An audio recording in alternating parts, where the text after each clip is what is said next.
As an economist, I pay attention to trends. Some are hard to see, and some are obvious. One trend that's impossible to miss is the uptick of gun violence in the U.S.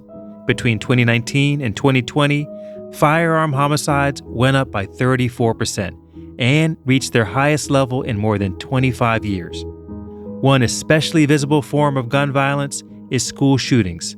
They're still rare events, but they're on the rise. The 2020 to 2021 school year saw the greatest number of shootings with casualties since reliable record-keeping began. 2020 was a phenomenal year in terms of gun sales. That's Phil Levine. He's a professor of economics at Wellesley College, and a lot of his research focuses on the causes and consequences of gun violence. We'll hear from him today about the link between school shootings and gun sales and the tough bind it creates for gun control advocates. Because school shootings don't happen in a vacuum. Gun violence has so many more consequences than just the direct victims. And that's Stanford economist Maya Rosen-Slater, who studies the effects of school shootings on kids. Later, she'll tell us about the indirect victims of gun violence and what these tragedies are really costing us. From the Freakonomics Radio Network, this is Freakonomics MD. I'm Bapu Jena. I'm an economist and I'm also a medical doctor. Each episode, I dissect an interesting question at the sweet spot between health and economics. Today, the hidden consequences of school shootings.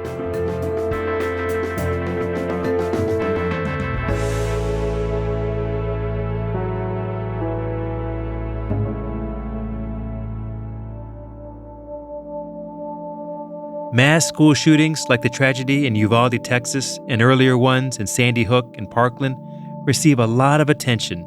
In their aftermath, we're shocked and angry. Media coverage often lasts weeks or months. Advocates of gun control hope that coverage will spur change. Sometimes it does, but other times the effects aren't what anyone expected, including people who study these events, like Phil Levine. One of the things that we noticed when we started thinking about the Sandy Hook school shooting is the extent to which gun sales skyrocketed in the months afterwards. So Sandy Hook was in December of 2012. There was an enormous spike in gun sales from the period of December, right after the school shooting, through really April of 2013.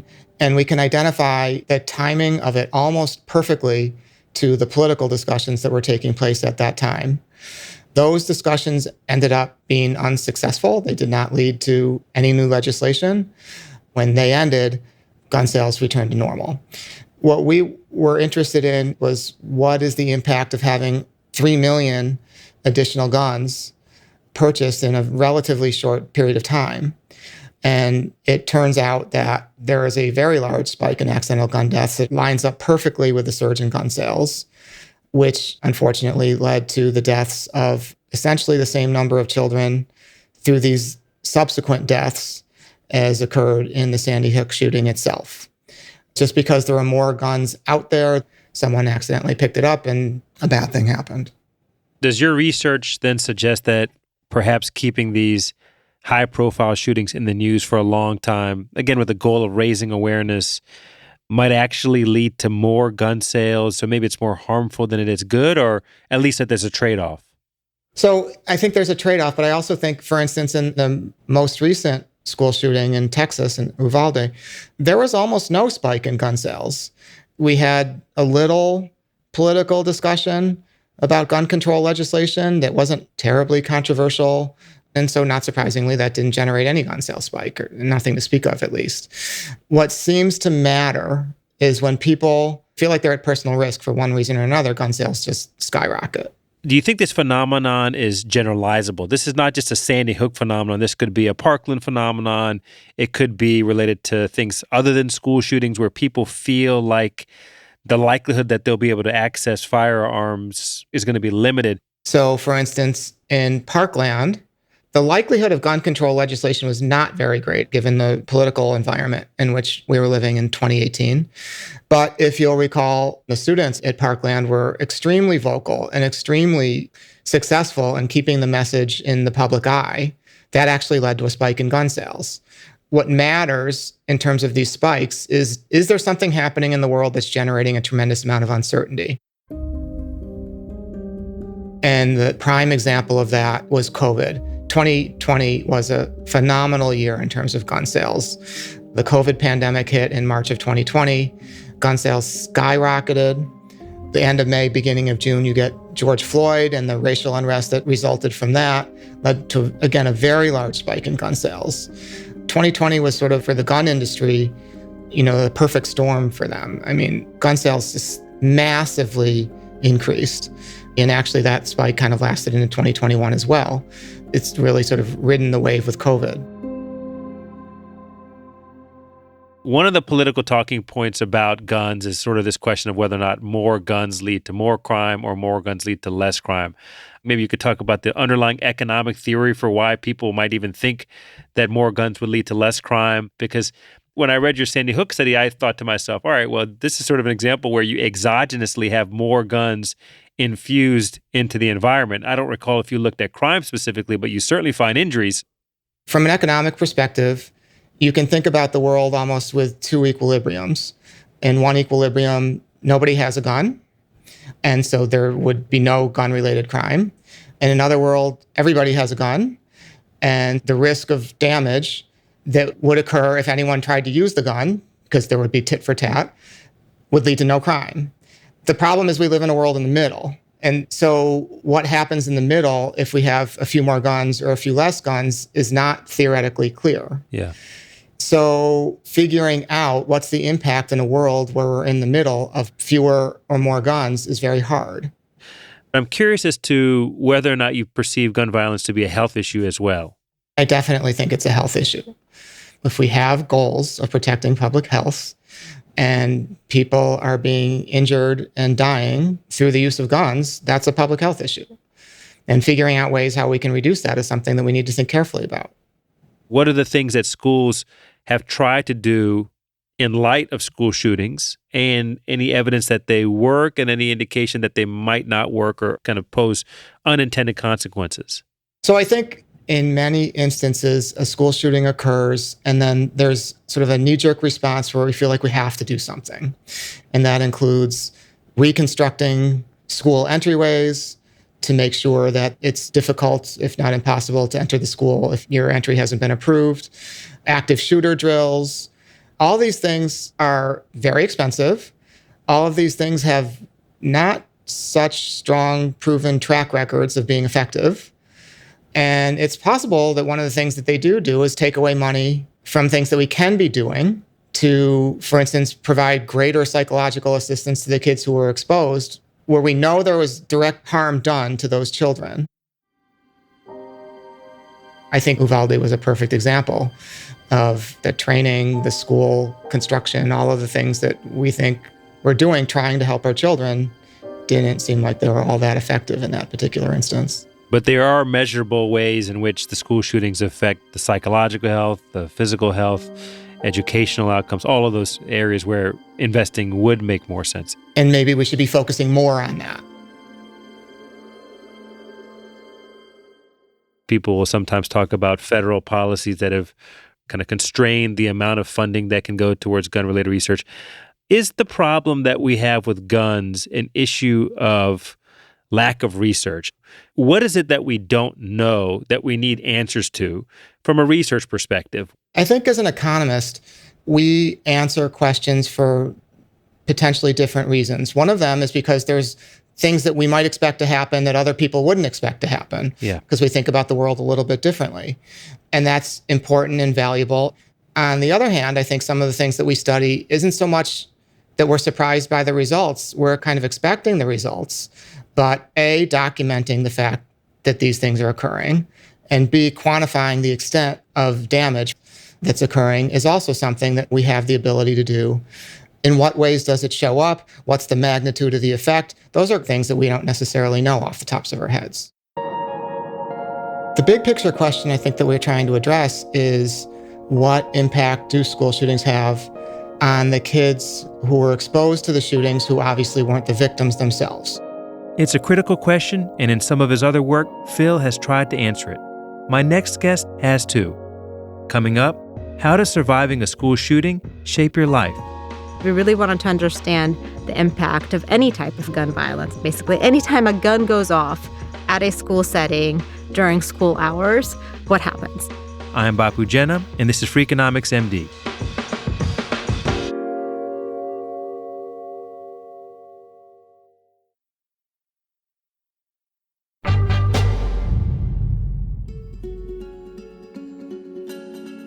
A report published this past June by the National Center for Education Statistics found that during the 2020 to 2021 school year, there were 93 school shootings with casualties, which means someone was injured or killed. It's the highest number in 2 decades. There were also 53 reported school shootings with no injuries. Just because a shooting is non-fatal doesn't mean that it doesn't have consequences. Maya Rawson-Slater is an economist and professor of health policy at Stanford University. Her research is mostly focused on early childhood. She studied the long-term impacts of child exposure to pollution and how attending preschool can influence a young child's education and earnings as they get older, and even their life expectancy. But recently, Maya has been thinking more about later childhood, what we call adolescence, and she started to notice a certain very dangerous elephant in the room. It is impossible to ignore the big issue in this country, which is gun violence. And so that's what led me to studying the impacts of shootings at schools on youth in the United States. Why are schools especially bad places for shootings to occur? So first, there's all kinds of ways in which kids' learning might be disrupted, right? You have to shut down the school for a while, or the teachers have to take some time off, or maybe there's going to be more teacher turnover. The other thing is you have sort of this peer effect amplification. So you have one child that experiences, let's say, violence in their community, and they come to school, and maybe they're going to be more disruptive. But now, if the shooting takes place in the school setting, then you have all of these kids that experience some kind of trauma that it gets amplified. And then there's this idea that schools are supposed to be these safe places where kids can come and kids learn and kids have friends. And you kind of shake that trust in what a school is. And so it's sort of a particularly kind of traumatic place potentially to have gun violence. I've followed your work for a long time, and I've had a lot of interest in the work that you've done on gun violence. And you've done a couple of really important and creative studies on the issue. Maybe you could start by telling me about your work on the mental health consequences of school shootings. You know, mental health is notoriously hard to measure and hard to study. However, I ended up teaming up with several other researchers to use this big prescription drug database from 2008 to 2013.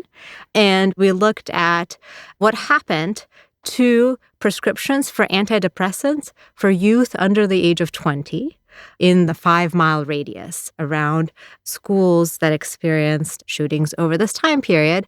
And we ended up studying 44 shootings. And what we found was that in the aftermath of a shooting that had at least one death, there is a large and persistent increase of over 20% in the antidepressant prescription rate for youth under the age of 20. And when I say persistent, it means that it increased and it lasted. It stayed at a heightened level for at least the next 3 years.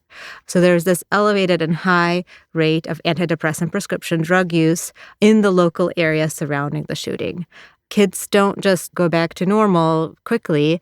It appears that the mental health impacts last for quite a while. But your point actually suggests it is important to quantify the impacts, to sort of think about how to allocate resources. So if you find, as you did, that there's a 20% increase in antidepressant use, at a minimum, there's that much of an increase in depression and probably other mental health problems, that would speak to the amount of resources that should be dedicated after these sorts of shootings.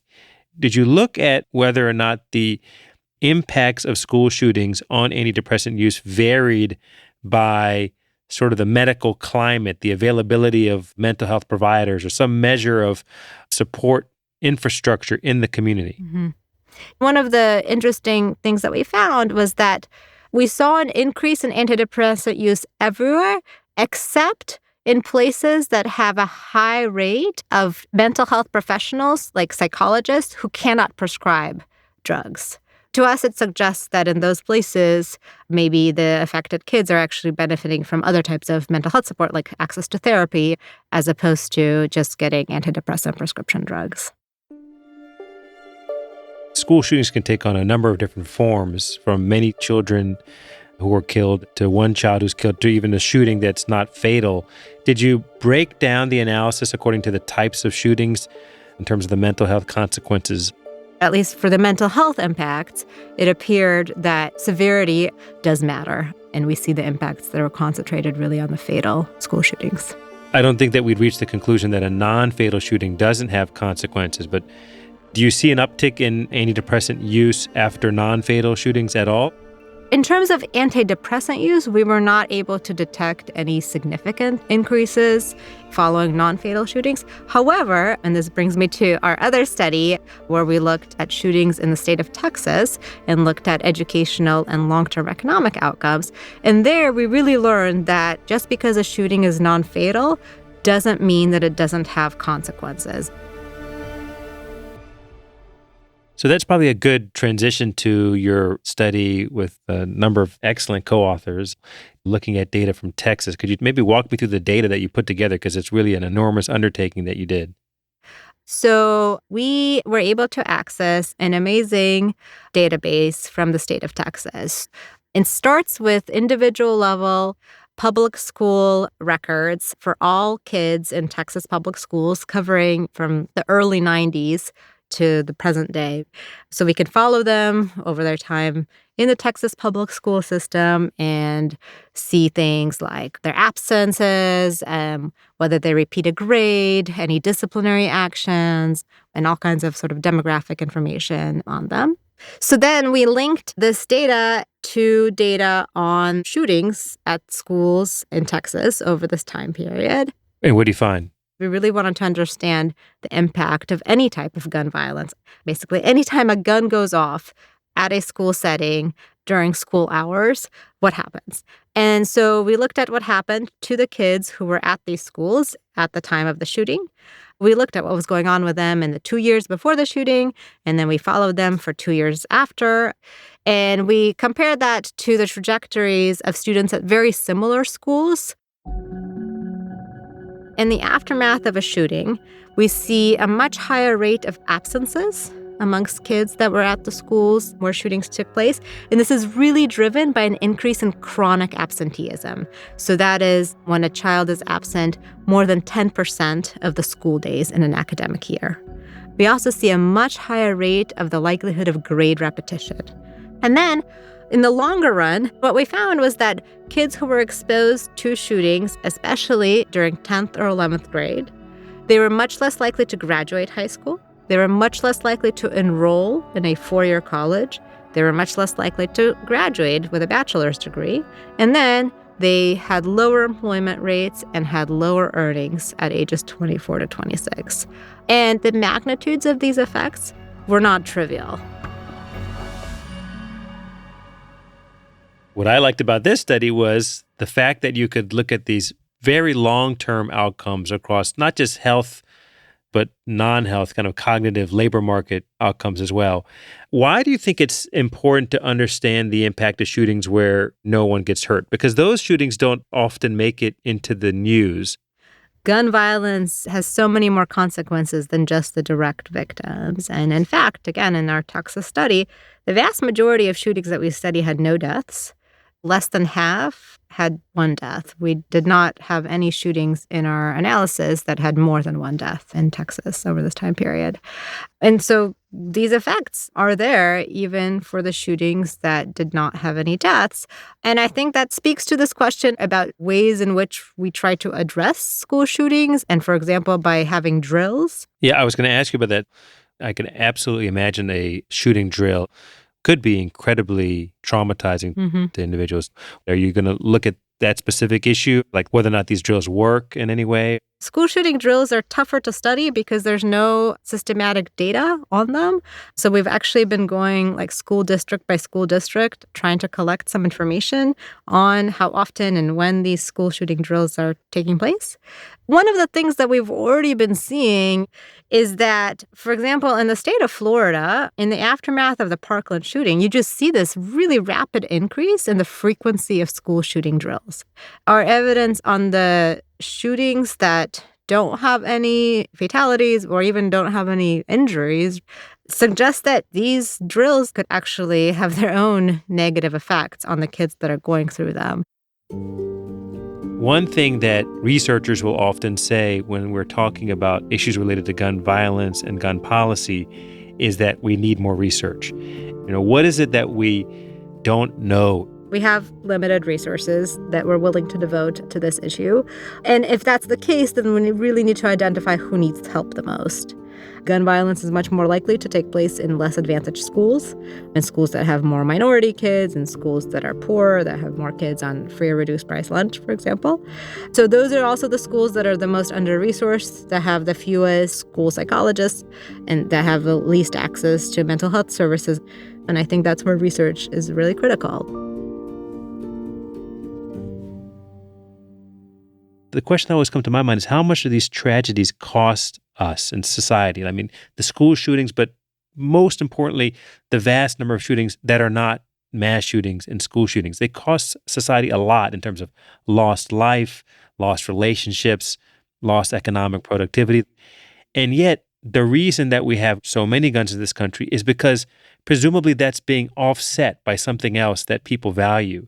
If something as dramatic as a school shooting or exposure to a mass shooting doesn't change one's views of the world, a paper in Nature or Science or the New England Journal of Medicine won't do it.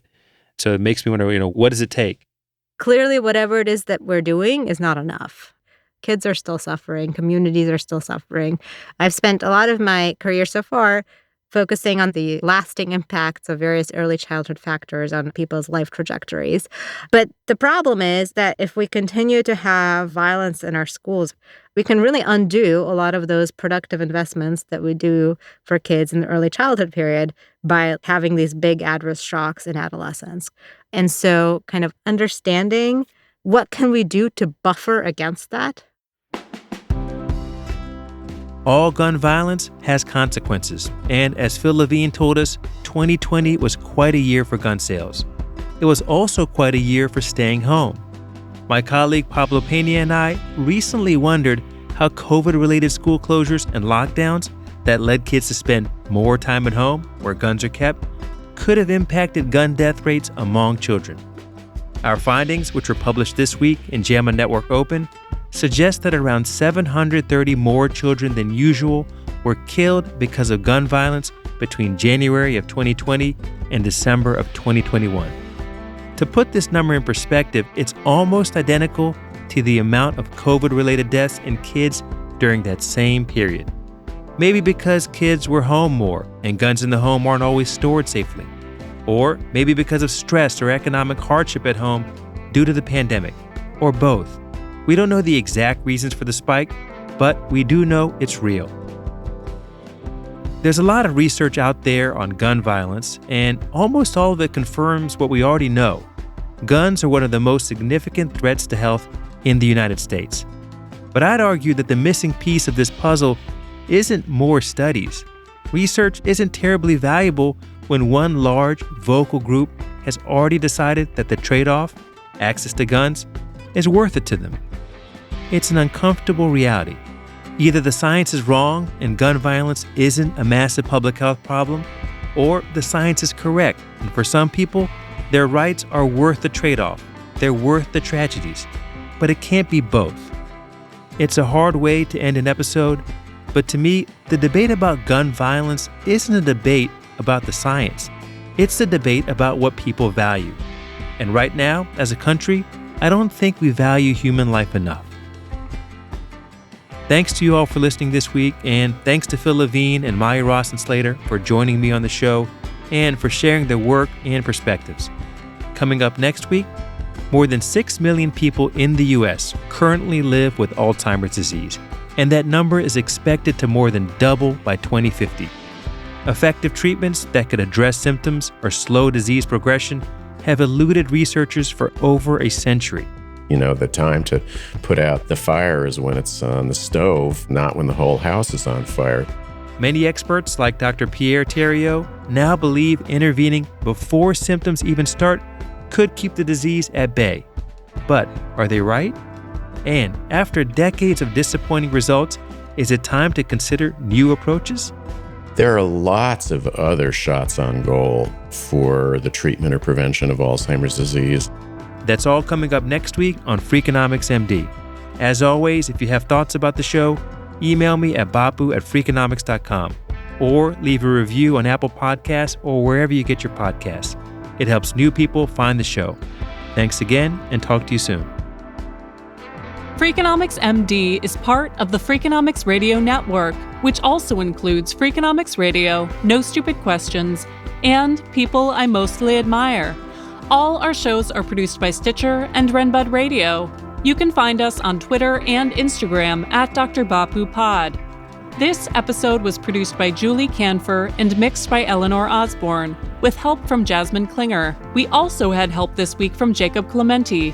Our staff also includes Neil Carruth, Gabriel Roth, Greg Rippin, Rebecca Lee Douglas, Morgan Levy, Zach Lipinski, Ryan Kelly, Jeremy Johnston, Emma Terrell, Lyric Bowditch, Alina Coleman, and Stephen Dubner. Original music composed by Luis Guerra. If you like this show or any other show in the Freakonomics Radio Network, please recommend it to your family and friends. That's the best way to support the podcasts you love. As always, thanks for listening.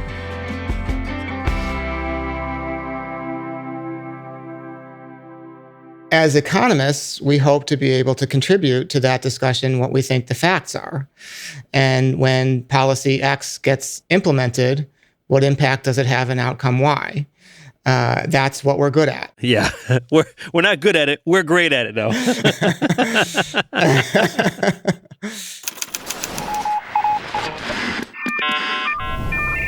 The Freakonomics Radio Network, the hidden side of everything. Stitcher.